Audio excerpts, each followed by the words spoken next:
ce geste de toi viendra mon secours.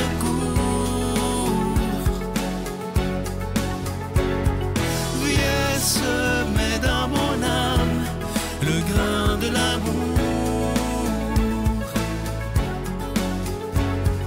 Je traverse un désert et je meurs de soif. Montre-moi le mystère qui garde la foi. Bonjour et bienvenue à votre émission La Victoire de l'amour en ce mardi 11 janvier 2022. J'espère que vous allez bien. On rejoint tout de suite Brigitte avec sa chronique et à l'homélie, ce sera le Père Michel Marie de Paris.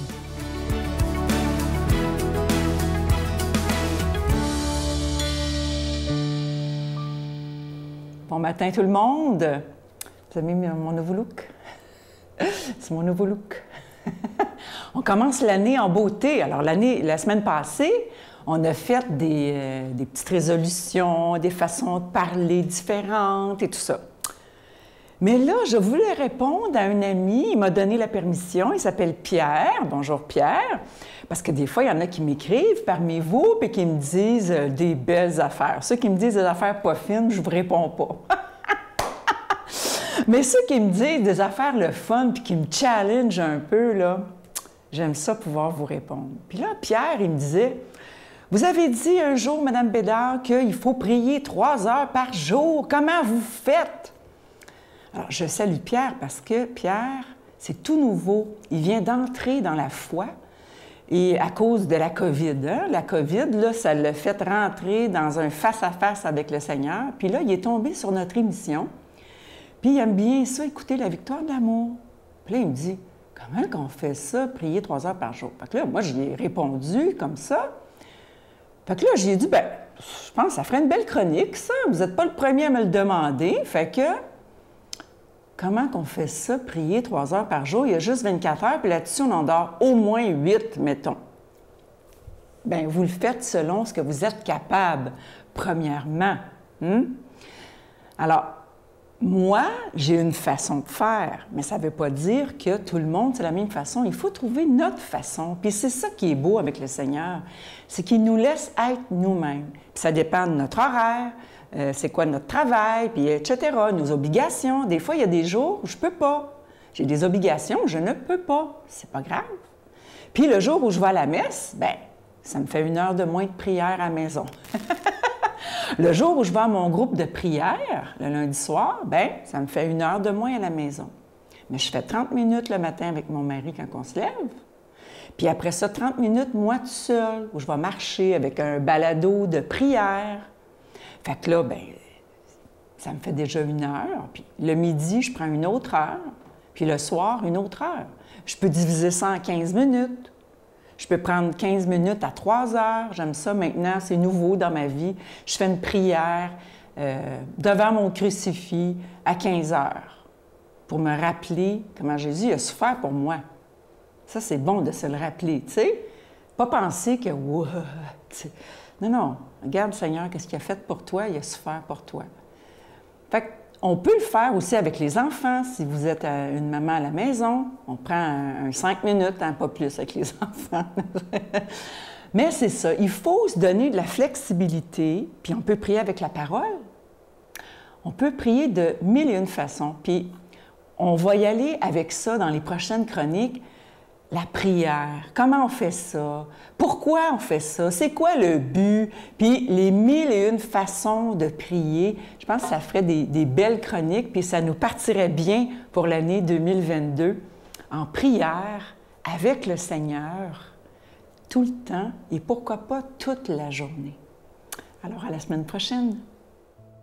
Notre Père qui es aux cieux, que ton nom soit sanctifié, que ton règne vienne. Que ta volonté soit faite sur la terre comme au ciel. Donne-nous aujourd'hui notre pain de ce jour. Pardonne-nous nos offenses, comme nous pardonnons aussi à ceux qui nous ont offensés. Et ne nous laisse pas entrer en tentation, mais délivre-nous du mal, car c'est à toi qu'appartiennent le règne, la puissance et la gloire pour les siècles des siècles. Amen. Victoire de l'amour vous invite à sa retraite spirituelle les 20, 21, 22 mai 2022 sous le thème Gratitude. En compagnie du Père Michel Marie, Geneviève Côté, des docteurs Marie-Camille Duquette et Nicolas Michaud, Miguel Padilla et Sylvain Charon, invité spécial Christine Michaud, à l'hôtel et suite Le Dauphin de Drummondville. Réservé au 514-523-4433, sans frais 1-888-811-92-91. Voir le beau, apprécier le bon et faire le bien.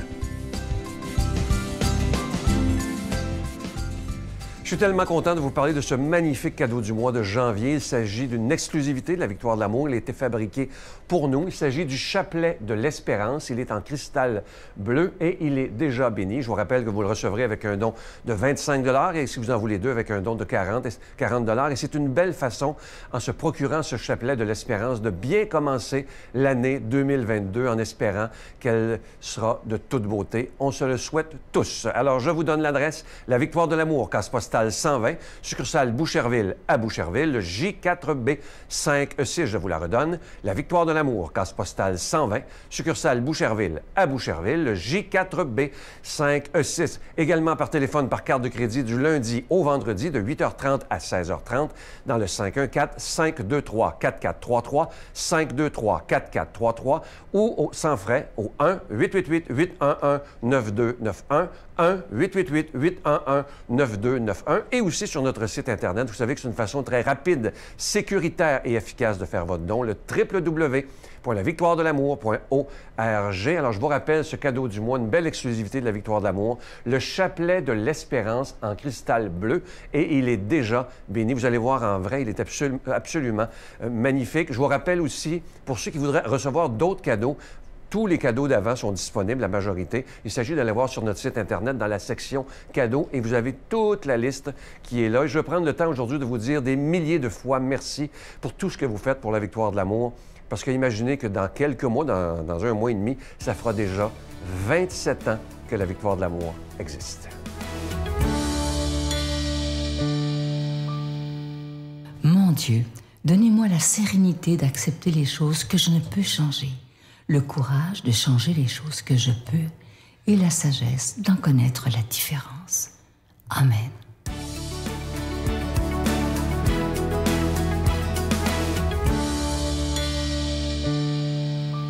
Heureux de vous retrouver, amis que j'aime, amis du Québec et d'ailleurs. Évangile de Jésus-Christ selon saint Marc. En ce temps-là, Jésus et ses disciples entrèrent à Capharnaüm. Aussitôt, le jour du sabbat, il se rendit à la synagogue et là, il enseignait. On était frappé par son enseignement, car il enseignait en homme qui a autorité et non pas comme les scribes. Or, il y avait dans leur synagogue un homme tourmenté par un esprit impur, qui se mit à crier « Que nous veux-tu, Jésus de Nazareth? Es-tu venu pour nous perdre? Je sais qui tu es le Saint de Dieu. » Jésus l'interpella vivement « Tais-toi, sors de cet homme. » L'esprit impur le fit entrer en convulsion, puis, poussant un grand cri, il sortit de lui. Ils furent tous frappés de stupeur et se demandaient entre eux « Qu'est-ce que cela veut dire ?» Voilà un enseignement nouveau donné avec autorité. Il commande même aux esprits impurs et ils lui obéissent. Sa renommée se répandit aussitôt partout dans toute la région de la Galilée. Mes frères bien-aimés, nous retrouvons aujourd'hui le Christ dans la belle ville de Capharnaüm, ville où, comme nous le savons, Pierre a sa résidence. C'est là qu'il habite. Et oui, bien que l'on soit au début de sa vie publique, Jésus n'est déjà plus seul. Il est désormais accompagné de bons garçons, que l'on appellera plus tard les apôtres, au regard, bien sûr, de leur vie d'aventuriers et de diffuseurs de l'Évangile. Ils sont allés jusqu'au bout de la Méditerranée, comme vous le savez. Et pour commencer la journée, les voici tout d'abord dans la synagogue. Et là, nous entendons, par chance, résonner la voix du Christ. Sans doute avait-il une très belle voix, quand on sait que le timbre sert le contenu magnifiquement. Alors le sermon de ce jour, nous ne le connaissons pas. Peut-être Jésus réglait-il son compte au démon. En tout cas, ce démon, il est là dans l'assemblée, tenant entre ses griffes un pauvre homme que Jésus va évidemment libéré. Il faut rappeler ici que l'Ancien Testament ne répertorie que très peu d'exorcismes, alors que l'Évangile en contient de nombreux. Nous découvrons ici que le travail du Christ consistait essentiellement à chasser le mal et à planter le bien partout où il passe. Et ce travail, il demandera qu'il soit accompli jusqu'à la fin du monde par ses disciples que nous sommes. Vous, comme moi, nous avons reçu cette mission. Je vous envoie en plein monde, et là, chassez les démons, guérissez les malades, ressuscitez les morts. Et vous avez sans doute remarqué avec moi que le démon, dans son dialogue avec le Christ aujourd'hui, est quelque peu arrogant. Et, chose un peu surprenante, il parle au pluriel. Que nous veux-tu? C'est qu'ils sont légions, ces démons. Ils tentent d'agir encore aujourd'hui sur tous les fronts et surtout dans les cœurs. Mais Jésus leur ferme la bouche en leur parlant à la troisième personne du singulier. « Sors de cet homme !» Car il sait que derrière cette multitude d'anges se cache Lucifer, cet être pourtant créé dans la lumière qui, par le jeu assassin de sa liberté, a choisi de refuser la domination de Dieu sur sa vie. Et c'est la chute. Le voilà en guerre jusqu'à la fin du monde avec Dieu, son Créateur. Mais comme il ne peut l'atteindre directement, il s'attaque à l'homme. Il lui fait peur, il l'impressionne. Et même, il entre en lui. Et c'est le cas de ce pauvre homme qui pousse des cris dans la synagogue et dont le démon se sert pour invectiver le Christ. KO, le Christ le met KO en un seul round, ce satané ange qui perturbe le cours des vies humaines et par ricochet les sociétés entières. S'il ne faut surtout pas être obnubilé par le démon, il est bon de se dire aujourd'hui que la lutte entre les ténèbres et la lumière poursuit son cours. Cependant, lorsque l'on est un ami du Christ, nous n'avons rien à craindre. La suprématie de Dieu sur son action est assurée. Toutefois, permettez-moi de vous donner un petit conseil en passant. Ne parlez jamais au démon. Respectez-le. Allez jusque-là, oui.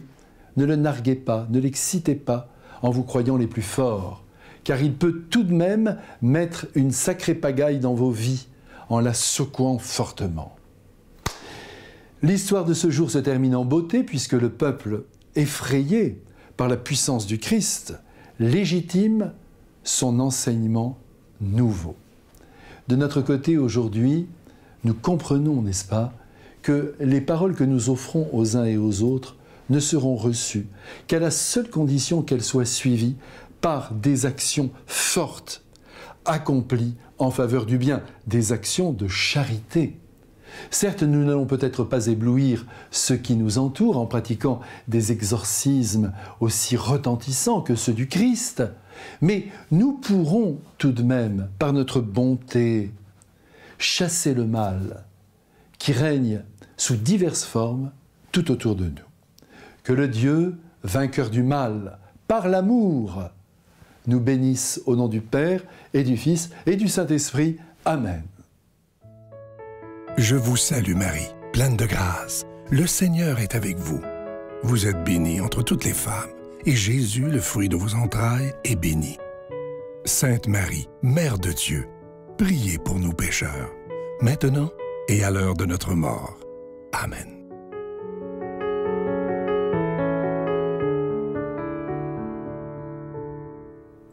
Mes chers amis, aujourd'hui, je pense que c'est important qu'on se rappelle d'oser demander l'impossible. Le Seigneur l'a dit, « Demandez et vous recevrez ». Puis il y a plusieurs exemples dans la parole de Dieu où il le rappelle de différentes manières. Saint Paul aussi, dans ses lettres, le rappelle, l'importance de demander. Est-ce qu'on croit encore aux miracles? Je nous invite à oser demander des miracles, demander l'impossible, aller plus loin dans l'audace de nos demandes au quotidien. Aujourd'hui, pourquoi pas, rêvons grand, demandons l'impossible, le bon Dieu est là pour ça. Bonne journée. J'étais plus sûr que je croyais en Dieu. Tu sais, j'avais pas mal laissé de côté ma foi pendant plusieurs années. Et je me souviens que 2 semaines avant l'assassinat de mon ami, je m'étais dit, « L'enfant, est-ce que tu crois encore en Dieu? » Et la réponse que je me suis donnée, c'était, « Je sais pas si je crois en Dieu et je m'en fous. » Je t'aimerai plus que la vie, te servirai malgré le prix.